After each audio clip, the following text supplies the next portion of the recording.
அண்ணல் அருள் எனும் அதுவே அன்றி நிறையொளி முதலது அன்றி நின்றிடா நிமலனாகும் இறைவன் முதல் அவன்தன் இலங்கு அருள் சக்தியாமே. உரைதரும் உணர்வும் இன்றி ஒரு முதல் உளது என்று இங்கு அறைகுவது என் எண்ணின். அதாவது சொல்லுதற்கரிய ஆன்மாவின் அறிவிலே விளங்கி நிற்கின்ற திருவருள். உரைதரும் உணர்வும் இன்றி ஒரு முதல் உளது என்று இங்கு அறைகுவது என் எண்ணின். இது யாருன்னு கேட்டீங்கன்னா சிவசங்கராந்தவாதின்னு ஒருத்தங்க இருக்கிறாங்க. சிவ சங்கராந்தவாதி. அவங்க என்ன சொல்றாங்க? திருவருளே போதும், திருவருளே போதும், என்ன வேண்டாம்? சிவம் வேண்டாம். திருவருள் பயந்தாவே போதுங்க, அதுக்கு மேல போய் இன்னொரு சிவத்தை பெற வேண்டிய அவசியமெல்லாம் இல்லை என்பது யாருடைய கருத்துங்க? சிவ சங்கராந்தவாதிகள். எனவே சக்தியே போதும், சிவம் வேறல்ல. ரெண்டு பொருள் எதுக்கு சொல்றீங்க? சிவம்னு ஒண்ணு, சக்தின்னு ஒண்ணு ஏன் சொல்றீங்க? எது போதும்? சக்தியே போதும் என்பது யாருடைய கருத்து? சிவசங்கரவாதியின் கருத்து. அதை மறுக்கிறதுக்கு தான் இந்த பாட்டு. சரிங்களா? எனவே உணர்வும் இன்றி ஒரு முதல் உளது. இங்க முதல் எது? முதல் திருவருளுக்கு முதலாகிய சிவம், திருவருளுக்கு முதலாகிய சிவம். எனவே அந்த முதல் உள்ளது என்று இங்கு அறைகுவது என்? சக்திக்கு மேல சிவம்னு ஒண்ணு இருக்கு, அது சக்திக்கு முதன்மையுடையது அப்படின்னு ஏன் சொல்றீங்க அப்படின்னு கேள்வி. இது புரியுதா இல்லைங்களா? இந்த கேள்வி கேட்கறது யாரு?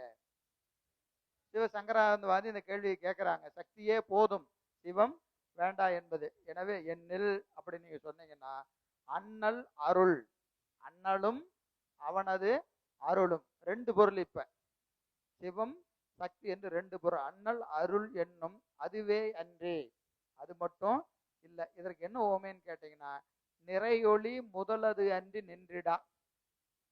நிறையொளி முதலது என்று நின்றிடா. நிறையொளி என்பது என்னதுங்க? சூரியனது கதிர், எங்கும் நீக்கமர நிறைந்திருக்கிற சூரியனது கதிர். அதற்கு ஒரு முதல் பொருள் இருக்கா இல்லையா? என்னது அது? சூரியன். அப்போ அந்த கதிர் தான் நம்ம பார்க்கிறோம். ஆனா இந்த கதிரே போதுன்னு சொல்லக்கூடாது இல்லைங்களா? இப்ப வெளிச்சம் இங்க அடிக்குது, சூரியனா வந்து காட்டிட்டு இருக்குது, சூரியன் எதுக்கு அப்படின்னு சொல்லாமா? இப்ப நமக்கு பயன் எது கொடுக்குது? வெளிச்சம் தான் கொடுக்குது. இப்ப நமக்கு காட்டிட்டு இருக்கிறது என்னது? சூரியனது கதிர். அதனால என்ன சொல்லக்கூடாது? கதிரே போதும், சூரியன் வந்தானே வராட்டி என்ன அப்படி சொல்ல முடியுமா? ஐயோ சூரியன் வந்தாதாயா கதிர் வரும், சூரியன் வந்தாதான் கதிர். அப்ப திருவருள் என்பது சிவம் வந்தாலன்றி திருவருள் வராது. ஏன்னா இது ஒளி என்பது திருவருள், சூரியன் என்பது சிவம். ரெண்டும் என்னது? பிரிப்பின்றி இருக்கிறது. ரெண்டும் சாதான்மிய சம்பந்தம், பிரிப்பின்றி இருப்பது என்பது கருத்து. எனவே நிறை ஒளி, நிறை ஒளி என்பது நிரம்ப பிரகாசத்தை உடைய சூரியனது ஒளி என்னாகாது? முதல் அது இன்றி நின்றிடா. முதல் எது? சூரியன். சூரிய ஒளி சூரியன் இல்லாம வராது. அதுபோல நிமலனாகும் இறையவன் முதல். நிமலன் யாருங்க? அமலன் நிமலன் யாரு? பெருமான். அனாதியே மல சம்பந்தம் இல்லாத பெருமான் முதல், அவன் தான் முதல்வன். அவனது இலங்கு அருள், அவனது பிரிப்பின்றி இருக்கின்ற அந்த திருவருள் தான் சக்தின்னு பேரு. அப்ப ரெண்டும் சிவத்துக்கும் சக்திக்குள்ள சம்பந்தத்துக்கு என்ன பேரு? சாதான்மிய சம்பந்தம். சிவத்துக்கும் ஆன்மாவுக்குள்ள சம்பந்தம் அத்துவித சம்பந்தம். அத்துவிதம்னா என்ன? சாதான்யம்னா என்ன? அத்துவிதம்னா என்ன? சாதான்யம்னா என்ன? யாரோ ஒருத்தர் சொல்லுங்க.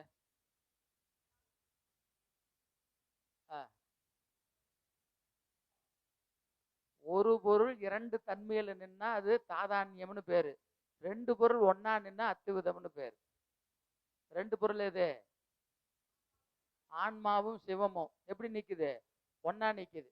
சிவம் பார்த்தா ஆன்மா தெரியாது, ஆன்மாவை பார்த்தீங்கன்னா சிவம் தெரியாது. ஆனா ரெண்டு எப்படி நிக்குது? கலந்து ஒன்னா நிக்குது.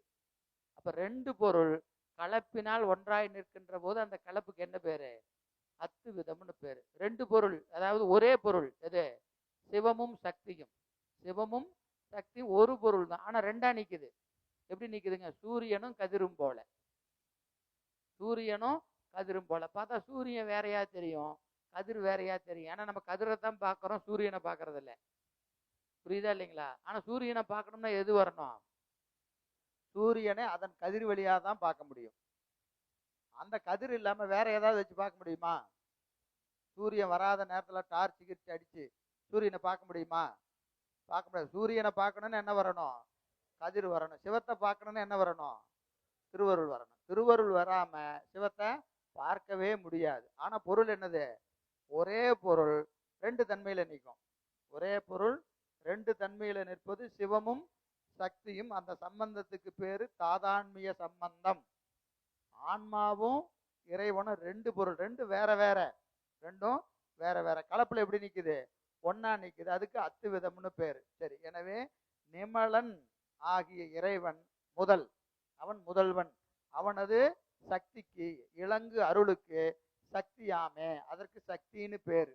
அதற்கு சக்தின்னு பேரு. எனவே திருவருள் வந்தாவே சிவம் வந்தாதான் திருவருள் வரும். சிவம் வந்தாதான் திருவருள் வரும். திருவருள் வந்தா சிவம் வந்ததாக பொருள். சரியா? ஆனா ரெண்டுக்கும் தன்மை வேற. சிவத்தின் தன்மைக்கும் சக்தியின் தன்மைக்கும் வேறுபாடு உண்டு. என்ன வேறுபாடுன்னு கேட்டீங்கன்னா, அருளை பெற்றா போதுமான்னு கேட்ட போதாது. எதை பெறணும்? சிவத்தை பெறணும். அருளின் வழி சிவத்தை பெறணும். அருளே போதுன்னு நின்றக்கூடாது. அப்ப அந்த பயணம் என்ன ஆயிரும்? இடையில நின்று போயிடும். இடையில நின்றோம். நோக்கம் என்னது? சிவத்தை பெறுவதுதான் நோக்கம். நீங்க பாத்தீங்கன்னா, இந்த ஆனந்தம் என்று சொல்லுகிற போது 3 ஆனந்தம் இருக்குது. ரொம்ப அழகா சொல்லுவாங்க. ஒண்ணு சீவ ஆனந்தம், சீவ ஆனந்தம். அடுத்தது அருள் ஆனந்தம், அருள் ஆனந்தம். மூணாவது சிவானந்தம். ஆனந்தம் 3 ஆனந்தம் இருக்கு. ஒண்ணு சீவ ஆனந்தம், அருள் ஆனந்தம், சிவானந்தம். இதெல்லாம் நம்ம வைக்கிற பேரு தான். அருள் ஆனந்தம்னு பேர் வச்சிருக்கோமா இல்லையா? சிவானந்தம்னு பேர் வச்சிருக்கிறோமா இல்லையா? அதெல்லாம் பெரியவங்க தெரிஞ்சு வச்சிருக்கிறாங்க, நம்ம தெரியாம சொல்லிட்டு இருக்கிறோம். வச்சவங்க எல்லாம் தெரிஞ்சுதான் வச்சிருக்கிறாங்க. நாம என்ன வச்சிருக்கிறோம்? ஒரு பேரு. நமக்கு பெயர் மாத்திரையே அப்படின்னு சொல்லுவோம். பேரளவுல வச்சிட்டு இருக்கிறோம். இப்போ இந்த தத்துவத்தை பார்த்தோமா இல்லையா? இதுல 9வது நூற்பால ஆன்ம தரிசனம் சொல்றோமா இல்லையா? ஆன்ம தரிசனம் நிகழ்கிற போது இதற்கு ஒரு மகிழ்ச்சி பிறக்கும். ஒரு மகிழ்ச்சி பிறக்கும். அதுக்கு என்ன ஆனந்தம்னு பேரு? சீவ ஆனந்தம். ஆன்மாவை தரிசித்த இடத்துல இந்த ஆன்மாவுக்கு என்ன வரும்? என்ன வரும்? ஒரு ஆனந்தம் பிறக்கும். அந்த ஆனந்தத்துக்கு பேரு சீவ ஆனந்தம். சீவனை தரிசித்ததினாலே பெற்ற ஆனந்தம். அதுவே நமக்கு பெருசா தெரியும். அதுவே நமக்கு பெருசா தெரியும். இப்போ உதாரணத்துக்கு சொன்னா, முத காலேஜ் போறேன்னு வச்சுக்கோங்க. முத காலேஜ் போகும்போது அந்த நாள் போறவனை பார்த்துருக்கிறீங்களா? போகும்போதே அவன் பயங்கர குஷியா போவான்.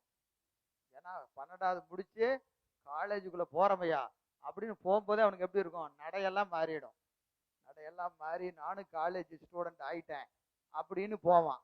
அப்படின்னு போவான். அப்ப என்னதுங்க? அந்த கல்லூரிக்குள்ள நுழைகிற போது ஒரு ஆனந்தம் இருக்கு இல்லையா? ஒரு மகிழ்ச்சி, ஒரு மகிழ்ச்சி இருக்கா இல்லையா? அப்புறம் அங்க படிக்க படிக்க என்ன இருக்கும்? அந்த மகிழ்ச்சி. இதெல்லாம் உள்ள வந்ததெல்லாம் பெருசு இல்லையா?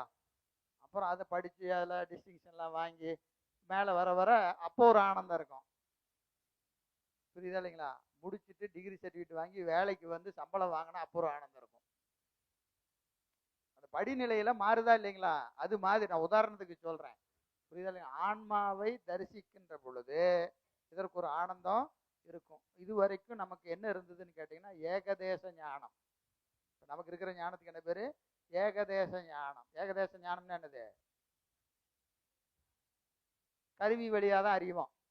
கருவி வழியான கண்ணாலனா ஒரு குறிப்பிட்ட தூரம் பார்ப்போம், காதாலனா ஒரு குறிப்பிட்ட தூரம் கேட்போம். இந்த 5 பொறிகள் வழியாக அறிகிற போது நமக்கு ஞானம், அறிவு எப்படி விளங்கும்னா ஏகதேசமா விளங்கும். ஏகதேசமா விளங்கும். ஆனா திருவருள் சம்பந்தம் வருகிற போது இது தத்துவத்தை எல்லாம் விடுதா இல்லையா? கருவிகளை எல்லாம் விட்ட உடனே இதுக்கு என்ன ஞானம் வந்துடும்? வியாபக ஞானம் வந்துடும். வியாபக ஞானம் வந்துடும். வியாபக ஞானம்னு என்னது? கருவியே தேவையில்லை, அறிந்தாங்க அறியறது. அப்படியே எல்லாம் இவர் இப்ப சொன்னா அப்படியே அது அப்படி நடக்கும் பாரு இப்படி நடக்கும் பாருன்னு சொன்னா அதெல்லாம் நடக்கும். ஏன்னா இவருக்கு அந்த அறிவுல என்ன விளங்குது, சிவம் விளங்கி நிக்குது. ஆனா இது சிவம் விளங்கி நிக்குதுன்னு இது நினைச்சுக்காது. ஏதோ நம்ம சாதனை எல்லாம் செஞ்சதுனால நமக்கு ஒரு பெரிய சக்தி வந்து விட்டது, நம்ம ஒரு இப்படி ஆயிட்டோம் அப்படி ஆயிட்டோம்னு இது நினைச்சுக்கோம். புரியுதா இல்லைங்களா? அதுக்கு என்ன பேருங்க, ஒரு பெரிய ஒரு மெய்சில் இருப்பு, ஒரு பெருமிதம், ஒரு ஆனந்தம் எதுக்கு வரும், உயிருக்கு வரும். அதுக்கு சீவ ஆனந்தம்னு பேரு. ஆகா அருமையா இருக்குன்ட்டு அவன் அங்கேயே நின்னுக்க வேண்டியதுதான். இதெல்லாம் வேலைக்காவாதியா? இதெல்லாம் நீ ஆன்மாவை தான் தரிசிச்சு இருக்கிற, இதெல்லாம் ஒண்ணுமே கிடையாது. ஒண்ணுமே கிடையாது. என்ன செய்யணும், அந்த சாதனைய தொடர்ந்து செய்யணும். தொடர்ந்து செஞ்சுக்கிட்டே இருந்தா அப்ப அருள் தோன்றும். அடுத்த நிலையில் என்ன தோன்றும், அருள் தோன்றும். அருள் தோன்றுகிற போது இந்த ஆனந்தம் ஜீவானந்தத்தை விட பெருசா இருக்கும். அருளை தரிசிக்கிற போது பெறுகிற ஆனந்தம் இதை விட ஜீவானந்தத்தை விட அருளின் வழி பெறுகிற ஆனந்தம் மிகப்பெரிய ஆனந்தமா இருக்கும். அதுக்கு அருள் ஆனந்தம்னு பேரு. அப்போ அதுவே போதுன்னு நின்றக்கூடாது. அப்புறம் என்ன செய்யணும், அருளை பிடிச்சிக்கிட்டு திருப்பியும் பயணிக்கணும். திருப்பியும் பயணிச்சா இறுதியாக எது தோன்றும், சிவம் தோன்றும். சிவத்தோடு கூடி நிற்கிற ஆனந்தத்துக்கு தான் என்ன ஆனந்தம்னு பேரு, சிவான். அதுக்கு பேர் தான் முத்தின்னு பேரு. இது இடையில வர ஆனந்தத்தை எல்லாம் என்ன செஞ்சிடக்கூடாது, கண்டு போதும் அருமை அப்படின்னு அங்கே நினைக்க வேண்டியதுதான். புரியுதா இல்லைங்களா? ஏற்கனவே பல முறை சொல்லி இருக்கிறேன், இங்கிருந்து கைலாயத்துக்கு போகணும். ரயில் எங்கிருந்து கிளம்புது, ஜோலார்பேட்டை ஜங்ஷன்ல இருந்து கைலாயத்துக்கு ஒரு ரயில் கிளம்புது. ஒரு கற்பனை வச்சுங்க, கைலாயத்துக்கு ரயில் இருக்குதான்னு கேட்கக்கூடாது, சரியா? ஒரு ரயில் போகுது. போகும்போத கைலாயம் போகும்போத இப்படி எல்லாம் இருக்கும் அப்படின்னு உங்களுக்கு முன்னாடியே என்ன செஞ்சிடறாங்க, ஒரு நோட்ஸ் கொடுத்துட்றாங்க, இன்ஸ்ட்ரக்ஷன். என்னது, இப்படி போகும்போத ஒரு பனிமலை இருக்கும், பெரிய பெரிய மரங்கள்லாம் இருக்கும், இப்படி இருக்கும் அப்படி இருக்கும்லாம் என்ன செஞ்சுட்டாங்க.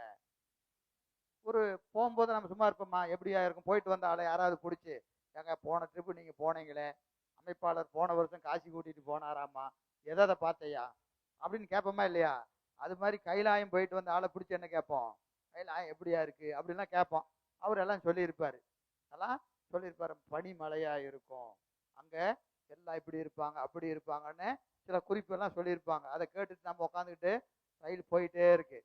போய் ஒரு இடத்துக்கு போனோம்னா இப்படி தலையை விட்டு எட்டி பார்க்கறது, மலை எல்லாம் பனிமலையா இருக்கு, அவர் சொன்ன மாதிரி இப்படி இருக்கு அப்படி இருக்குன்னு சடாரண எட்டி கீழே குதிச்சிருது. கைலாயம் வந்துருச்சு, கைலாயம் வந்துருச்சுன்னு எட்டி குதிச்சிருது. அது என்னன்னு கேட்டா, அது கைலாய மலத்தோட அடிவாரம். அது என்னது, கைலாய மலத்தோட அடிவாரம். என்ன செய்யக்கூடாது, பார்க்கறதுக்கு அப்படிதான் இருக்கும், நீ எந்திரிச்சிடாத.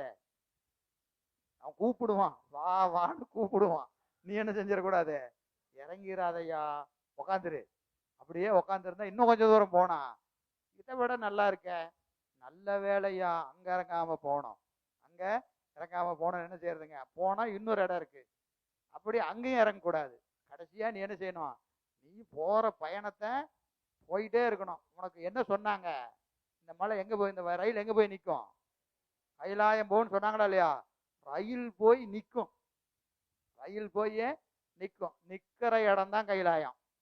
நீ அவசர் கொடுக்க மாதிரி இது கைலாயமா இது கைலாயமான்னு எங்காவது இறங்கிட்டீங்கன்னா வழியில இறங்க வேண்டியதான். அப்ப பயணத்தை என்ன செய்யணும், பயணத்தை நீ தொடர்ந்து செஞ்சுக்கிட்டே இருக்கணும். இப்ப நீ சாதனை செய்யும் போத உனக்கு பல அனுபவங்கள் நிகழ்ந்து கொண்டே இருக்கும். பூசை செய்கிற போதும் அஞ்செழுத்து சொல்லுகிற போதும் உனக்கு என்ன நிகழும், பல அனுபவங்கள், உன்னதமான அனுபவங்கள் நிகழும். சும்மா சாதாரணமா நிகழாது. ஏன்னா அது யாருக்கும் கிடைக்காத வாய்ப்பு. அப்படி செய்யும் போது அந்த அனுபவங்களை பார்த்துட்டு ஆகா அருமை அப்படின்னா இறக்க வேண்டியதான். நீ அதுக்கா வந்த, நீ எதுக்கு வந்த, திருவடியை நோக்கி செய்வதற்கு இந்த பயணம் போயிட்டு இருக்குது. இடையில பல அனுபவங்கள் நிகழும். அந்த அனுபவத்தை எல்லாம் இது நமக்கானதில்லை, இது நமக்கானதில்லை, இது நமக்கானதில்லைன்னு தள்ளிக்கிட்டே போனேன்னா கடைசியா எங்க வரும், சிவம் வரும். பன்னால் அழைப்பு ஒளியான் என்று சிவம் எதிர்ப்படுமே, சிவம் எதிர்ப்படுமேன்னு சொல்றாரா இல்லையா? அதுதான். அப்போ சிவானந்தம் அருளானந்தம் இதையெல்லாம் கடந்தாதான் என்ன வரும், சிவானந்தம் வரும். அப்போ அந்த வரைக்கும் என்ன செய்யணும், அந்த பயணத்தை தொடர்ந்து செய்யணும். சரி, 75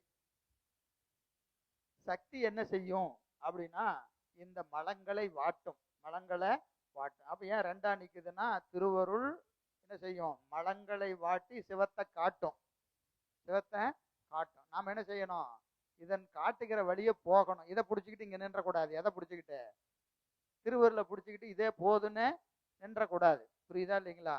சுத்தமாம் சக்தி ஞான சுடராகும் சிவமொழிந்து சக்திதான் என்றாம் முன்னை தகவிலா மலங்கள் வாட்டி அத்தனை அருளும் எங்கும் அடைந்திடும் இருளகற்றி வைத்திடும் இரவி காட்டும் வளரொளி போல் மகிழ்ந்து.